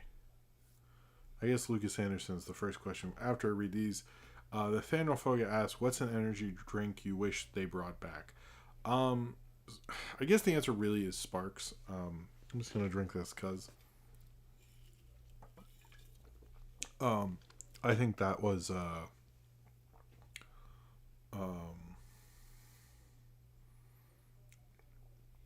I think that one. Sorry, I think that one because I mean, the Sparks thing started with Cletus the fetus and then went into Knockforce. But I would say that that would be it basically. I don't have any other thing that I could think of with there. Sinram says, where do you come down on a possible Star Wars trilogy featuring a resurrected Ben Solo? I think that is a shitty idea. I've heard that. Sorry, I've heard that idea from people. I think Ray makes more sense. I wouldn't mind explaining the Knights of Ren thing because I'm like sort of lost on how that makes sense. Maybe that was explored in a book or something of that nature, but it just never made a whole ton of sense. So I wish that were explored a little bit more. So maybe that, but I don't. I think let Adam Driver leave Adam Driver alone. Austin. Austin says, "Hey Jim, what a great show! So much happened, and happy spring. So I got double questions. What's the longest movie you've ever seen, and what's the longest movie you ever heard of? For for if you have ever heard of, for it's an 8 hour Russian movie. I think let's see. Um, I know Empire, Andy Warhol's Empire used to be one because it's like 24 hours of the Empire State Building. I guess I've heard of longer like TV shows cut into movies thing. I think the longest movie I've seen, I'm not sure because I've seen like there's Gone with the Wind, there's Doctor Zhivago, there's like things like that. I don't know. I don't know if I've seen a bunch of 3 hours. I've seen things that are close for hours. I feel like it would be one of those, but I really couldn't say what it would be necessarily. The longest one, like I can think of like a bunch that are like that, but I don't know that. But Empire is the longest one. I don't know what the longest one I've seen. I should know that, shouldn't I? I should. All right. Moving on to the questions by people in the chat. Lucas Anderson question: why isn't Maid Marian, sorry, from Robin Hood actually included in Disney's huge princess brand efforts? That's interesting, actually, because she's a furry. It's like a Robin Hood is a black sheep, like Black Cauldron.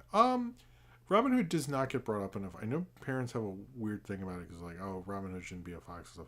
But that is a good point. Why isn't she brought up enough? Maybe it is because of that, because they like to push the princesses. But I still see like my daughter went to a party and they had Sleeping Beauty like goodie bags and stuff. It's like so weird what they pick. So I don't know why they don't do that. That would make sense. And that's a good movie, I gotta say.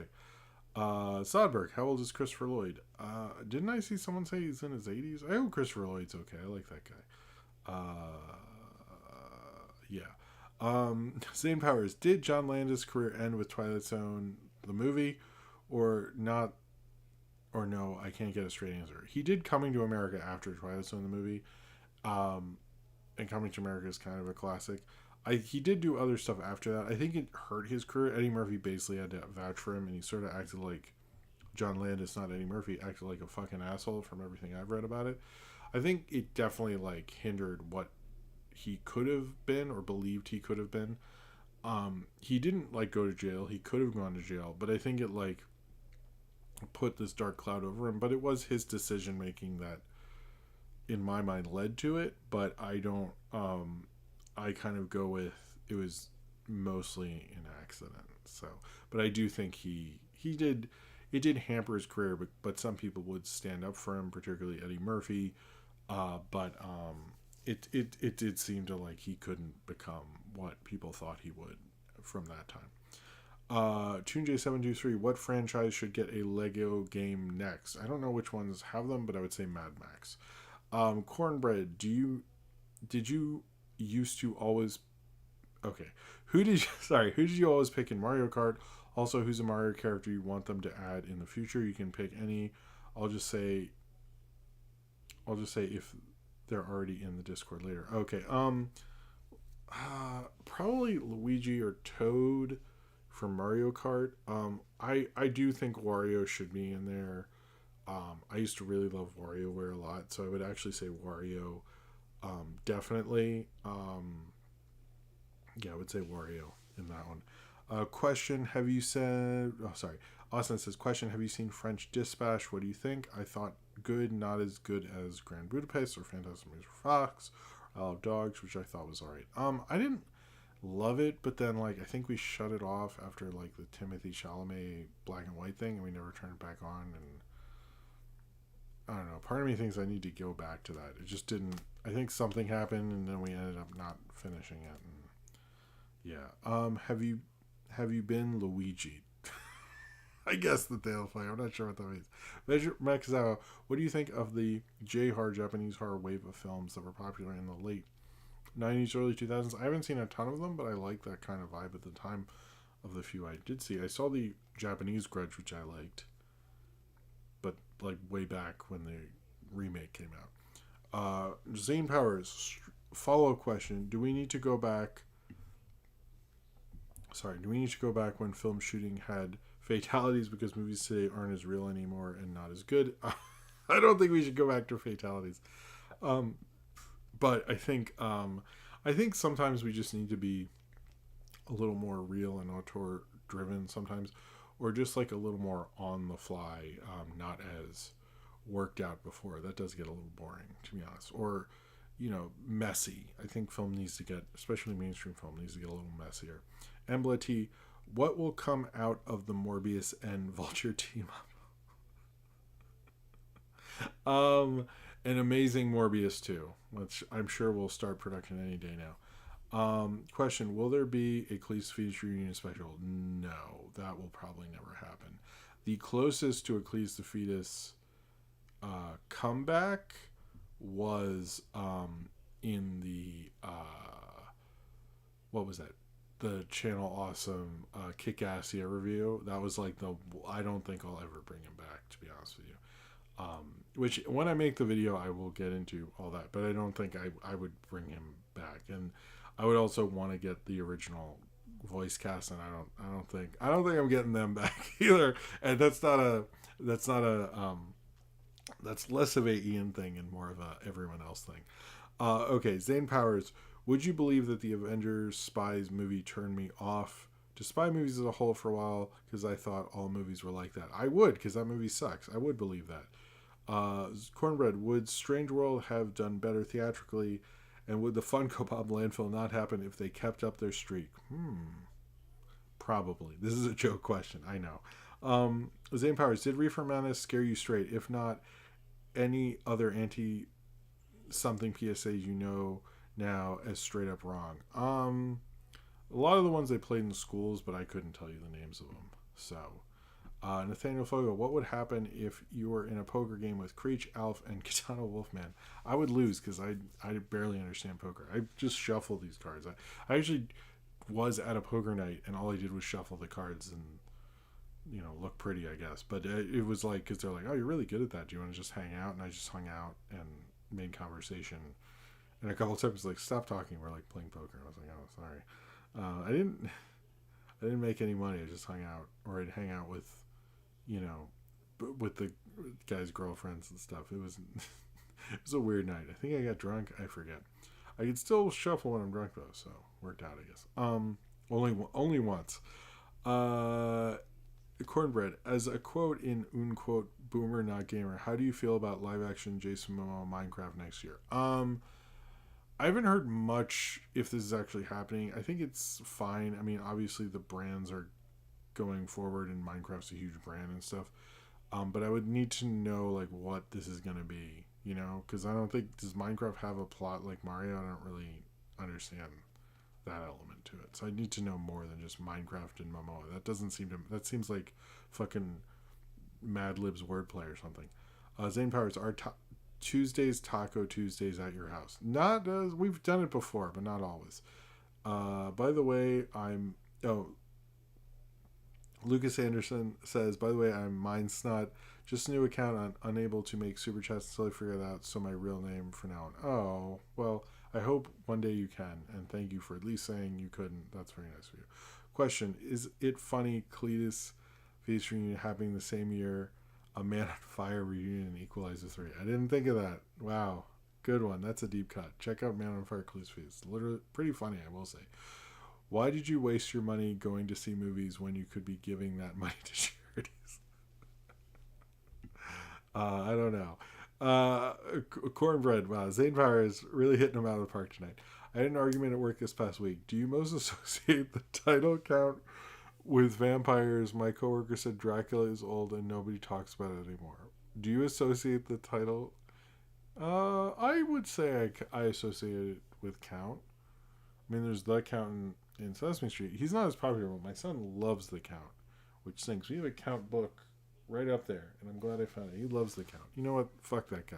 The Count's still on Sesame Street. He's not.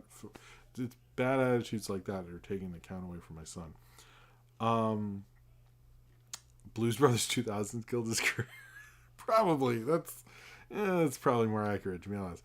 Zane Powers, why does Twitter hate Chris Pratt so much? Do you ever join that bandwagon? I don't love what Chris Pratt became.